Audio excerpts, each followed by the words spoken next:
Good evening and welcome to Jkuat TV Weekly Edition with me, Samuel Kidome. The former Prime Minister Raila Amolo Odinga speaks about his attack in Uasin Gishu County yesterday. Expensive livelihood ahead of Kenyans as the price of basic commodities keeps on increasing every day. Meanwhile, Kenyans could be heading towards a tough time as the price of basic commodities keeps on increasing every day. As Bina reports, the country has recorded an inflation rate of 0.52 in this month of March. The price of essential items including cooking oil, cooking gas and soap have risen by a third in the past 12 months, causing a strain in the Kenyan economy. Like we used to buy 10 liters for 1200, now it's 2000. Imeongezeka mingi sana.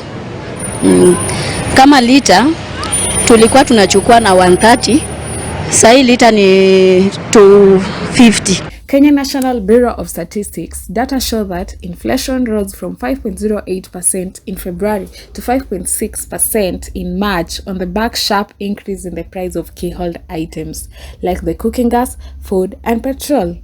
This has forced households, especially in the low-income segment, to reduce their shopping basket. So the question we have been asking ourselves is, ni nini imebadilika kwa mafuta ambayo imeweza kubadilika by double the price that we are buying in the last 1 year? The Kenyan home today is really struggling. The rise in the cost could force workers to cut back on unessential items like beer and airtime. This will hurt companies like the EABL and Safaricom. Reporting on Jkuat TV, it was your reporter, Binana Vai. The former Prime Minister Raila Amolo Odinga speaks over his attack yesterday in Uasin Gishu County. He further warned his political opponents against using dirty politics to separate Kenyans. Lydia Kisilo has more. Just few days after Raila Odinga's attack at Uasin Gishu County, he goes ahead to explain how the attack was like. He says just soon as him and his motorcade arrived at Uasin Gishu at Mzee Kibor's funeral place, he says that stones started dropping at them like rainwater which were coming from the mob. Mawe inanyesha kama mvua kwa gari yangu. Inanyesha kama mvua. Sasa nakuja mna hii, nasema kitu gani? Jonathan ananiambia mimi hii ni mawe yote nakuja. Kutoka pale mimi naingia ndani ya ndege. Ndani ya ndege naona mtu pale anarusha mwamba kubwa. He further urges citizens to remain united as we head the general elections and avoid tribalistic politics. Following the massive shortage of fuel in the country, the president has approved 34.4 billion shillings, which is set to stabilize the fuel crisis ongoing in Kenya. I suspect it will be paid either on Monday or Tuesday. It's just the normal course of how it's. This is a sign that many Kenyans will be relieved after nearly a whole week of fuel shortage in the country. Reporting for Jkuat News, I am Lydia Kisilu. On to the political news, let's join our reporter Khalifa Daniels. Welcome to our political news, and yes, let's check what's trending in political field. The national chairman of the Farmers Party, who is also Murang'a County gubernatorial candidate Irungu Nyakera, has earlier today defected from One Kenya Alliance, which he had joined earlier last month.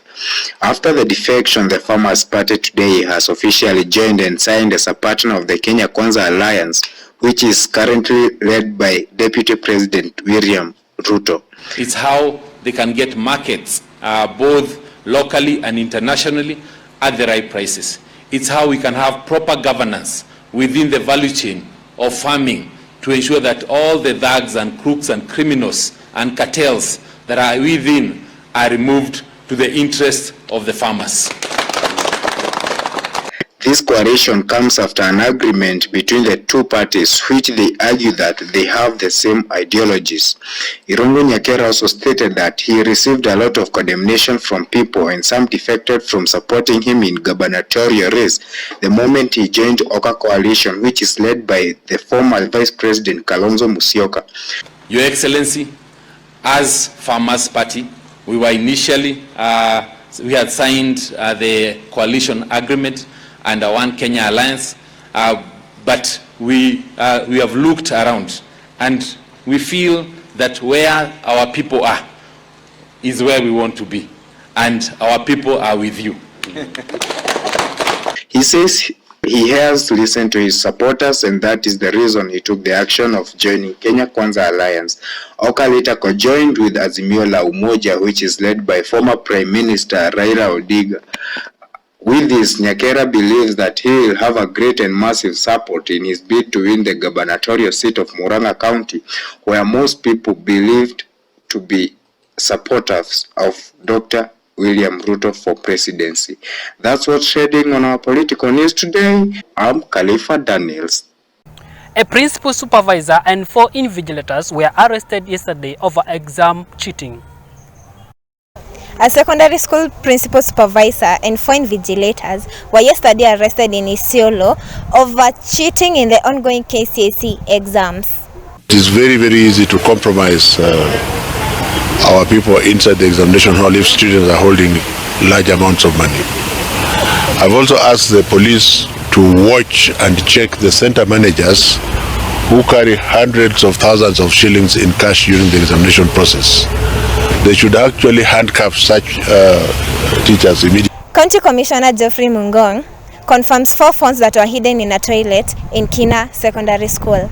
Reporting for Jkuat TV, I'm Mary Wairimo. We are going for a short commercial break. We will be right back after a few minutes with international news, sports news, and more. Shoes? With the right shoes, you can conquer your world and light up the world around you. Remember, fashion is a humor to survive the reality of everyday life. Be a king among men and rule your world with the best sneakers and discover your greatest potential. Remember, if you feel good, you look good. Oh yeah! For more information about our services, contact our hotline number, that is 0791 269 449.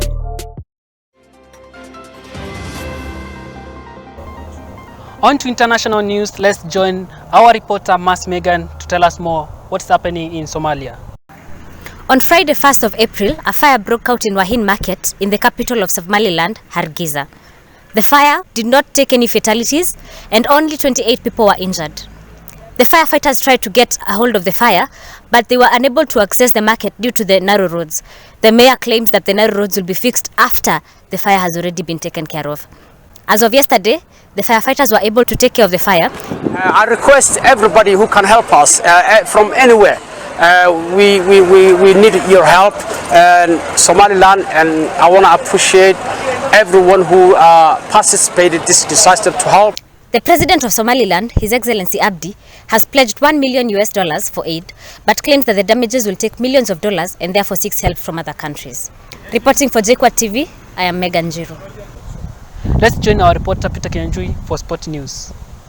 Welcome to Oxygen Sports. It's your host Peter Kinyanjui. In the world of sports, Captain Oyo scored 2 tries to inspire Shujaa to a massive 36-5 win over Portugal, followed by a 9-0-5 win over USA on Saturday as Kenya kickstarted their Madrid Sevens campaign on a high note. Unas keniatas, ojo que ese balón entra, perfecta la patada de Ango Teti. Para Kayla Canet, la placan bien las keniatas que ahora están subiendo de nivel, Sabina. Sí, ese ensayo, esa... Todas contra una, y se va sola Christy Kirse que va a ensayar, pero ojo, balón que tiene Kenia que está jugando una posesión, Pablo, larguísima, ya más de 1 minuto 20, que además va a terminar en ensayo. Lost their second consecutive match at the Madrid Sevens after going down to 9-7, for finals coming to a 6-1-5 defeat against France. Pateador de Rique Yoga creo que es el número, y sobre todo por el momento en el que vivimos en España, que este Madrid Sevens que estamos disfrutando desgraciadamente por plataformas digitales, mientras ojo que se va Nelson Oyo, que ya rompe definitivamente el partido. Elsewhere, Kabel Sugar put up an outstanding shot to beat Kenya Harlequin to 29-10 in the Sisma Charity Cup at Nyayo Stadium, Nairobi. That is a searching run from George Nambua. Drives forward, Cabras camping on the Queen's 5. Another meter gained there by Hilario Odhiambo.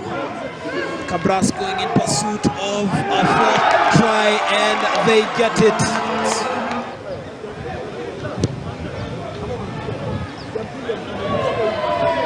And that's the end of the weekend sports news. I've been your host Peter Kinyanjui. Have a lovely weekend. Thank you for watching Jkuat TV weekly edition with me, Samuel Kidome, and have a nice time.